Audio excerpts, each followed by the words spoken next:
Hello, everybody, and welcome back to AutoKnerd. All right, so today we're going to be talking about the last step in the road to the sale, follow-up. I'm your host, Andrew Sardone. You can hit me up at andrew@autoknerd.com all day long.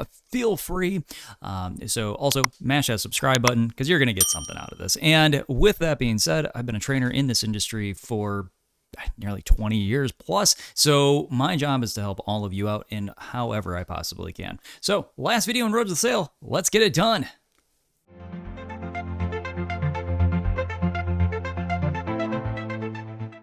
All right, so the whole road to the sale in customer-centric selling has to do with making sure that our whole process takes the customer into account in every step along the way, right? It's not about us. We're trying to drive gross up, right? And still get the counters on the board. And there's a couple things that we know. When people love us, they buy cars, right? When they love us, they're motivated. When we've actually taken the time to make a friend, they pay higher grosses because they're motivated, because we sold them on their desires, their ambitions, their needs, and we confirmed with them that they're on the right path, and we gave them the permission to simply go ahead and buy what they wanted. And so with this knowledge, we have to also make sure that we finish out the whole road to the sale. And this comes down to going ahead and doing the follow-up. And full disclosure, I hated follow-up. Follow-up was one of those areas that if I was told I had to do follow-up when I first got in the business by my manager, I didn't want to. I wanted to walk away. I wanted to run. And the reason is that I wasn't provided with the tools to really illuminate the benefits of follow-up. Why even bother with this thing? Well, if you get in this business and you want to make a career out of it, making a career out of this business is not too terribly hard. You just need to have your ducks in a row and be motivated to keep chugging along when those failures come. And they come a lot. But when this happens, you got to pick that phone up. You got to call the customer. You got to say hi. Now, you'll hear people all the time go ahead and say, well, pick the phone up and see if anybody else wants to buy. No, absolutely not. You see, the thing is that with follow-up, we've heard all the time, especially from people that are like, well, in this business, to close customers on down again, and to get more people on in the door, you must go ahead and make sure that you call them and see if any of their friends or family want to buy a car. And this is true, but it's not on the first phone call. If you call them on the first phone call and say, hey, come on in, bring your friends, bring your family in, have them buy one. Obviously, we'll take a look at how many of your customers have actually done that. You're going to find pretty quickly that the vast majority of your customers don't care at all, right? You gave them a call not to check in on them, but to get more business on the first phone call. And there is a proper way to do this. It's not simply just, hey, they just left the dealership within 24 hours, ask for more business. It doesn't quite work that way, right? We have to give the person some time to acclimate to their vehicle, right? Now, a lot of manufacturers will give anywhere between 1 to 2 weeks before your personal surveys come out. So you have a little bit of time to let that customer experiment with the vehicle. Now, my process will be a little bit different from yours, and it had a lot to do with how comfortable I was calling individuals. Now, with this, and again, feel free to steal it. That's why I tell all you this stuff. Anything I say, feel free, put it to use immediately. I'm only going to give you what works. I would call in 24 hours. Reason that I would call and how I would handle that call wasn't in the traditional manner of, hey, blow them up and ask for business. Absolutely not. That actually doesn't even come into the first call. Call them and just make sure they're okay, right? Call them, make sure that the car is going well. Call them and simply make sure that your relationship with them is still on the same footing, right? We want to be able to get to the point where this person actually picks up the phone when we call. You'll notice that when you do your follow-up, if your CRM is just kicking out the same people every 90 days or 180 days or so, or however you have it set, all of a sudden you'll notice that you're calling these people and nobody's picking up the phone. Nobody's returning phone calls. They know who you are. They know your number. They may have even saved your number as car salesman, right? Well, or woman. So if that's the case, we want them to see that and actually pick up and have an enjoyable conversation. That's the point to follow-up. Follow-up, yes, it's meant to get people in the door, but it's meant to be able to have consistent conversations over and over and over about the customer, their life, what they have going on, and to show that you genuinely care about them, right? Now, I know this is a little bit different from what you normally hear when it comes to follow-up, but the thing is that if we simply go ahead and badger people over and over and over again, and think about yourself in your life, how much do you absolutely love those robocalls? The ones that are like, hey, I see that you live in a house. Do you want to sell it? No. Why would I want to? I'd reach out to a realtor if I want to do that, not a simple text message or phone call. I never pick those up. We block them. So don't be that solicitor. That's not our job. Our job is to maintain those relationships long term to make sure that that customer comes back. And if they come back, kudos. You can sell another car. You're good, right? This is called career building. If you go ahead and blow the customer up, and every single time, let's say every 90 days or so, you give the customer a call just to follow up with them and see if they know anybody that wants to buy a car. Eventually, that communication line breaks down, and the customer's not going to want to talk to you again. They're not going to come back to you to buy a vehicle because you're annoying. They don't want those phone calls later on. So, a couple things to help you out here. Fire up your CRM, or if you're like myself and you write everything on down when you're taking notes with customers, and then you file it away in an old style traditional cabinet. Go ahead, sit down and start taking good notes on your customers and those conversations, right? So, for example, if you're talking to a customer and they, have issues with their vehicle, cool. Follow up with them a little bit later on. Maybe send them some YouTube videos on usership of their vehicle, make their life a little bit easier so they get that, digital imagery planted in their brain of here's how to reset up my Bluetooth systems. Here's how to go ahead and get Apple CarPlay or Android Auto working again, or some crazy system on the car that they just seem to be struggling with. So take that time, take those notes, and follow up in a caring manner. All right? Customers really do appreciate that. In addition, that first phone call has to be you genuinely reaching out and showing actual caring, right? Don't ever even think in that first phone call to go ahead and start to take business out of it, because in that first phone call in 24 hours, your customer hasn't had a chance to stumble over issues with the car. They haven't had a chance to go ahead and start to show their friends or family, right? They're excited about the vehicle, but they haven't really shown too many people yet. Give it some time. The first phone call, if you're asking for business, the customer's going to slap no solicitation right on your phone number, block you, you're done. And if you think I'm lying, look at your CRM. How many of those customers have returned? How many of you called? How many don't pick up the phone anymore?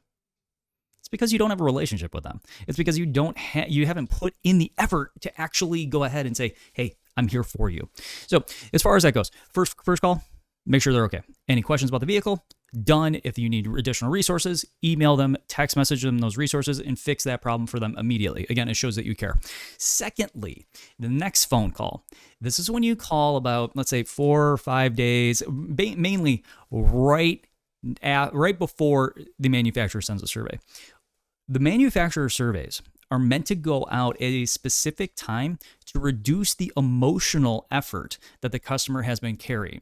Now, that emotional effort is the happiness, the how easy things went, right? These surveys from manufacturers try to get to the core of how the selling process has gone without having the emotional side get in the way, which is good, right? We need to figure out how to, make our cars better. We need to figure out how to change the processes that a dealership might have to make their lives better.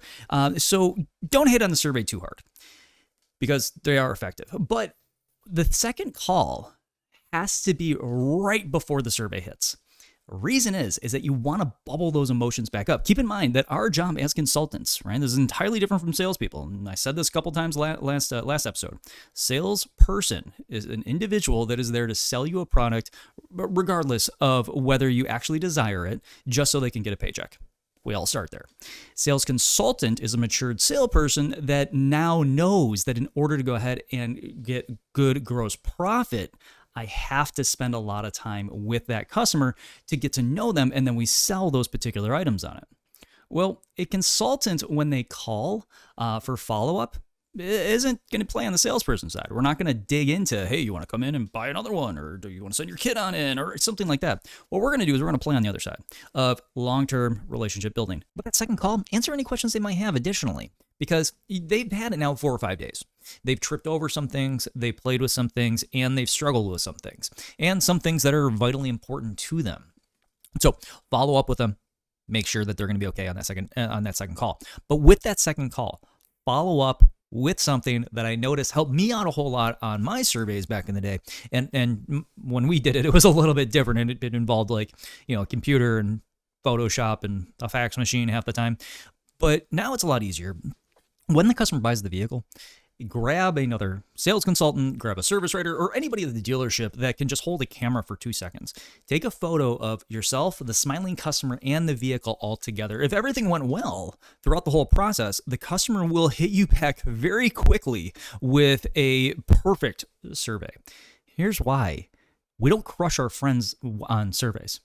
We just don't. Even if they messed up, if we want that relationship to stay long term, and our friend has put in the effort to go ahead and make sure that long term we're going to be okay, we don't tag people on surveys.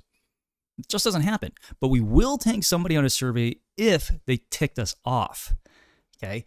Seriously, look at those surveys. When you get your surveys from the manufacturer, start to read them. Like, go through them line by line by line, right? If you get to the verbatim section, which is usually the most valuable section there, and it says something to the effect of, well, they smelled terrible the whole time, and you never read that, you're going to consistently get that to knock down your surveys over and over and over and over again. Read them. They're there to help you improve. If you look at these as just simply the manufacturer trying to take money away from you, let me put this out there. The manufacturer doesn't have to pay you a spiff on vehicles. They don't. They supply your dealership with cars and you get a commission based off of those. Manufacturer doesn't have to pay you. They do it to be nice. And when it comes down to their money, they make some rules in order for you to get it most of the time. So if you abide by those rules, you get the cash. If you fail or don't, or can simply ignore the rules or don't attempt to improve, well, you're going to crash and burn. So, big thing with the survey. On that second call, now it's time to have conversation about the survey. Don't do it on the first call. The first call is purely, hey, thank you. I really appreciate your business. Do you have any questions about the car? I know you've only had it for 24 hours. Is everything working okay? Pretty much it. The second call, again, we're not asking for business yet. We're simply going ahead and saying, hey, when it comes down to this thing, the survey's there. We talked about it a little bit. I'm not huge on coaching people what to say in the survey just because I didn't enjoy getting bad surveys, but the bad surveys were far more valuable to me than the good ones, even though they didn't help monetarily at all. What they did help out with was the fact that as I received bad surveys, I would start to go through those. Again, one line in each one. Hey, what did I do that was wrong and how can I improve? If you're a new sales consultant, this is one of the best ways to make sure that you're going to stay oriented on the right path. If you're a seasoned sales consultant, suggestion, stop ignoring them. I know, you complain about them all the time. You look at those things and you're like, this is dumb. Why do they continue to do this? The reason they continue to do it is because there's statistics that are backing those things that the customer needs, or the manufacturer needs to be near clairvoyant on. Because when surveys come out from JD Power and Associates, when surveys come out from the NHTSA, when surveys come out from Insurance Institute, it doesn't really matter where they come from. They want that data early. They want to be able to get a good projection on it. It really has nothing to do and everything to do with you, right? They want to know how everybody's doing, and they want to know how that sale went. As far as this goes, manufacturer survey, call a day before, and then follow up with a text or an email with that image. Get those positive emotions to bubble back up because they do start to settle, right? And you go from, hey, it was a great sales process to, yeah, it was okay. Right. And so by day 5 or week 2, whenever the survey comes out, they're going to give bulletproof, accurate answers that aren't backed in emotion. You want that emotion to bubble back up. That's your saving grace. All right. Next phone call. Next phone call is going to be about 30 days out. The reason it's 30 days out and the reason that I always extended it 30 days is that I always felt that 2 weeks was way too quick. I've talked to that customer once to say thank you. I talked to them again in the same week to kind of educate them on the survey, say thank you again. And now I'm going to call 30 days later. All right. Now, that 30-day phone call is all about relationship building, right? How are you doing? How's your family? And then you can get into the path of, hey, did you show it to anybody? Well, not really. Is anybody interested in one?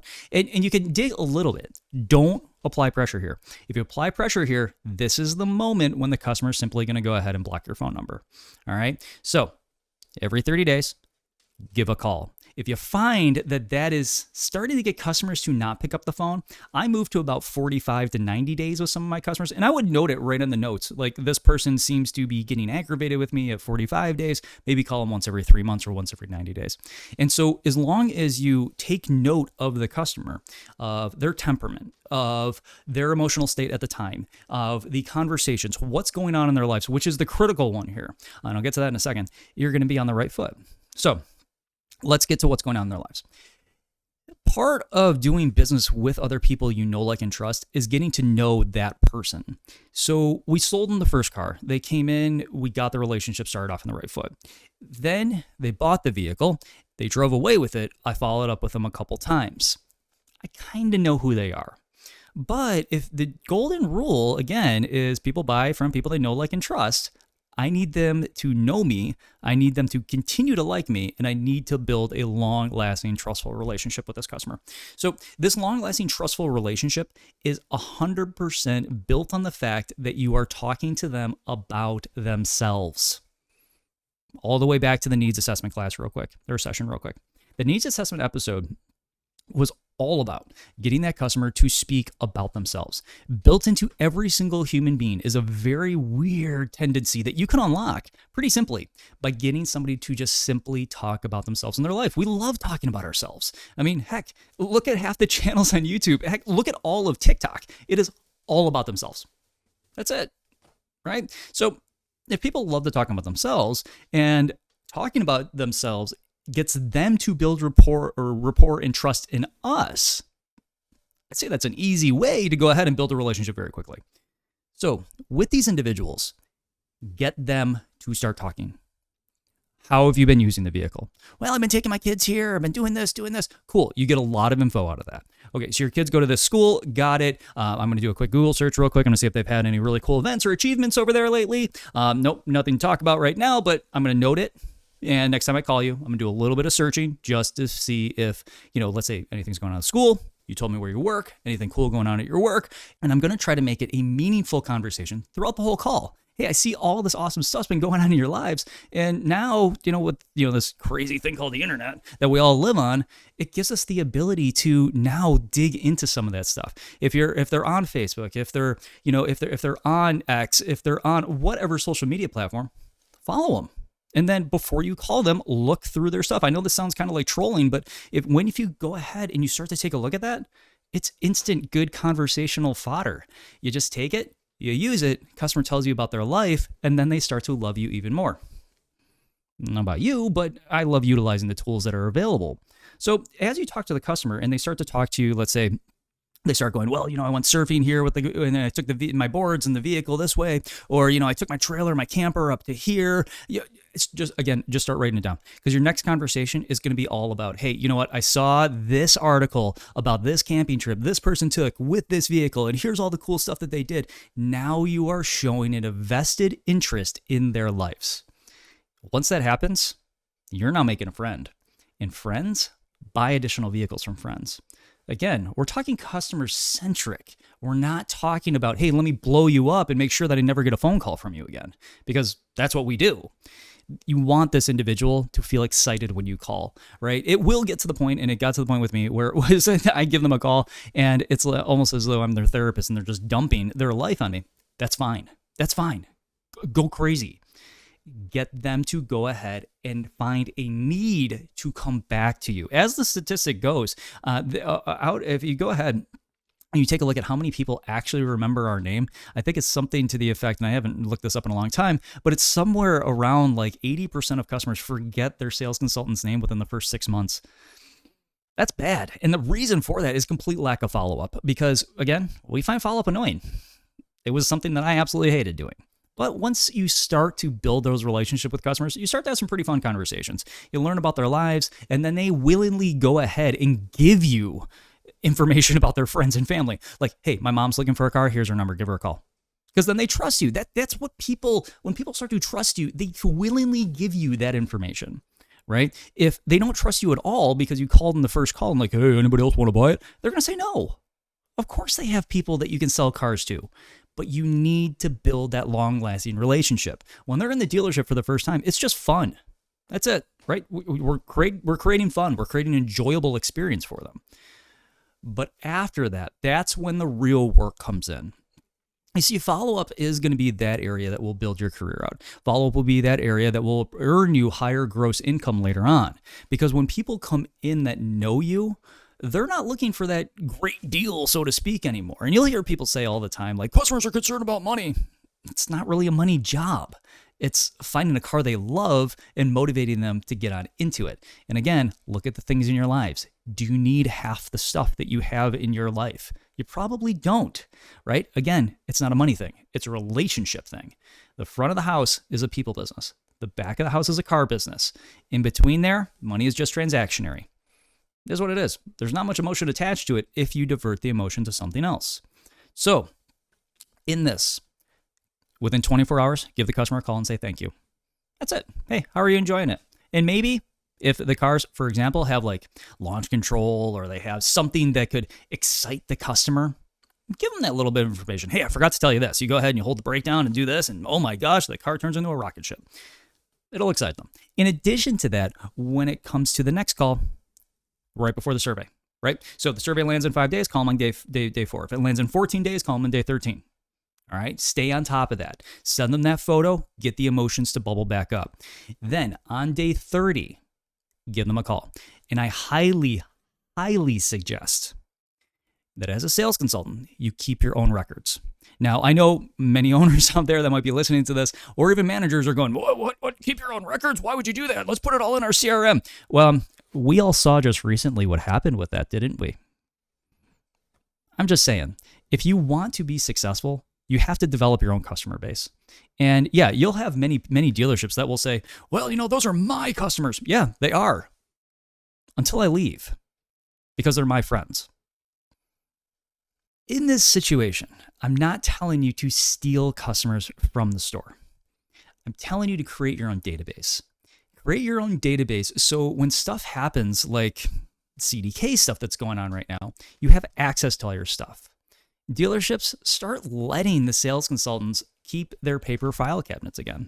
Or if you have the ability as a sales consultant and you know how to use the file system on your phone, start snapping photos of all of the information that you might need to follow up, right? Now, I'm not saying take personal information or anything like that, social security cards, none of that. Stay on the right side of the law, okay? But start developing your own personal CRM for yourself. So you can start going on through and saying, okay, you know what? We just had the whole CRM crash here again. So now I'm going to go ahead. I'm going to pull up my phone and I'm going to continue on the path that I was on of doing proper follow-up with my customers, getting them back on in, making them happy. With follow-up, utilize follow-up in a manner that builds trust, builds rapport, builds a long-term relationship with that other individual. All right? Don't utilize follow-up in a way that will simply go ahead and crater your relationship long-term. You're in this for the long haul. You're not in it for a one-shot sale. I want 5, 10 deals out of that customer. I don't want one. One doesn't allow us to survive.